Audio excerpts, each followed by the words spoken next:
people might say part of the harsh reality, if you are the former royal known as Prince Harry, is where do you fit in life? What's your act? What are you doing? And more importantly, what are you offering? You see, a lot of people would be willing and have been willing in the past to pay a lot of money to get near royalty. That was a long time ago though, chums. When you think about the Duke and Duchess of Windsor, there was a mystique about them. There was a man who'd given up so much, the crown in fact, all for the woman that he loved.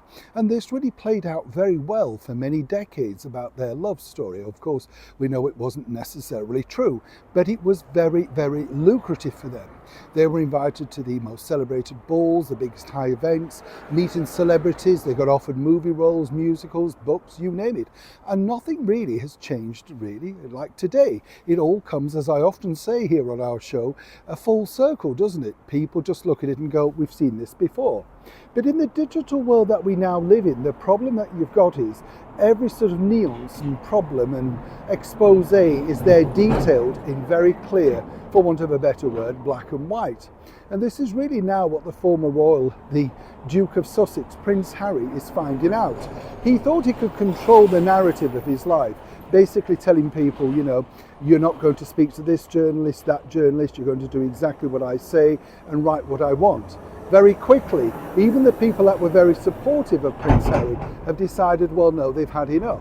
You know, things like Vanity Fair, Vogue magazine, and more recently, of course, Harper's Bazaar, whose Harry's wife decided she thought she could control and then made herself something of a laughingstock by announcing herself in a room of one. You see how this works. But behind the scenes of Harry's latest adventure over in Canada, things couldn't really have gone much worse, whichever way you look at it. As ever, let me explain. Hi, morning chums, lovely to see you. Thank you so much as ever for your time today in this beautifully sunny day here in the United Kingdom.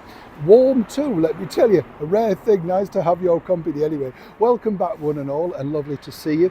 By the way, thank you for your lovely warm response regarding Empire Pudding. Many of you said, which is fascinating, this is what I love about the channel, that you still make Empire Pudding. So I'm going to try and root some out. I've never had any. If I have, I'm not aware of it, you know, because when I worked in hotels, seemingly we just sold or, you know, catered literally Christmas pudding. So you never really know, do you? But apparently it has a little bit of different flavour and exquisitely divine. Yes, no doubt quite fattening too. It's like the vanilla slices, isn't it? You just think in winter, I'll treat myself, it's miserable, it's wet, nobody will notice. Yes, and then of course you pay the price, don't you, a couple of months later when you try to squeeze in to your spring and summer clothes. It's a little bit like this situation regarding, of course, Prince Harry.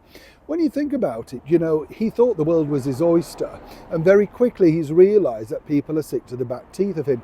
You see, the problem that you have, nobody really wants a whinging person who's had it all, who decides to tell people who are really struggling, particularly on the property market, the housing market, renters, etc. Well, this is my story, this is my plight. Here's where this is really interesting, because as you may now know, Harry popped up to do a speech over in Canada, right? And the idea really with this speech was, well, there was no idea. You know, and I've seen this many, many times before. I've seen, all thanks to working in television, you know, these new areas of digital platforms where they invite, say, a former BBC news reader to be this sort of, you know, moderator. And everybody's really excited because suddenly their conference has got a sprinkling of stardust. Doesn't matter that the newsreader's useless, can't do it without the auto cue. They've got somebody famous, right? This is the sort of rub of it. And this is exactly what's happened with Prince Harry. The price was right for them. They've decided to splash out and suddenly get a former royal. You get the picture. And if anything was very, very clear on those posters, it was simply, you know, come and meet Prince Harry. Now, the whole thing was not a huge success, which way they want to play it. And again, I have to say, allegedly, it wasn't a sellout. And I've hosted, should I say, many of these things myself, where, you know, it's all about selling tables, raffle tickets, silent auctions. That's where the true money comes in to pay for this. And this is, of course, Prince Harry. Now, what happened, and again, this is fascinating in itself, because Harry was supposed to go over there, be illustrious, you know, basically, well, work the room, go from table to table, be the sort of person that everybody wants to meet. Now remember, this is Harry who, when he decides and wants to be this character, as we saw in his last visit to Canada when he was, well, ostracised and had to apologise for not supporting the Canadian team, oh, guess what? He was worried about his dome head, and that's the reason why he wore a Dodgers hat. And, well, you're just grateful for any hat you can get. He can flick on the charm, right? But now this is different. This is business and they're paid. However, people are not very clever, because when they book somebody like this, they get enamored. They say, we've got him, he's agreed to come yet. So forget the carbon footprint, right? This is, again, Harry flying across halfway around the world to literally do less than an hour's speech to someone in a Hilton ballroom in Canada, right? That's the true story. So all of this thing about saving the planet and we have to be careful, it's our children's future, right? Now behind the scenes there was a bit of a breakdown, you see, because the bottom line was Harry didn't realise that this was going to be filmed. Now quite why you don't understand that, again, bad management. And this is the team, of course, behind Harry. You've got to look and say, well, surely somebody would have said this is going on big screens behind you. Now what this was a lockdown event. So basically you signed a form, etc. Now here's where this gets more interesting, because they were hoping that Harry, get this, was going to be doing meet and greets, a little bit like the Golden Circle, the Madonna concert where you meet the artist before the show and for a price you get a picture with them, which is normally given back and sent back to you once it's been fully filtered to make sure that they look good, not necessarily you. Harry didn't want to do any pictures or pose with people. He was there simply to speak. Now, instantly, when he got there, apparently, as I said, there was a bit of a meltdown because he didn't realise that this was going to be recorded. It's an event, they're paying. Where do they think it's going to go? This footage will eventually leak out. And the reason why, this is again where it's fascinating that people don't realise, many people who couldn't attend could watch it via Zoom by logging in with a private code. But again, anybody leaked it, they would apparently find the code. There's always a way around it.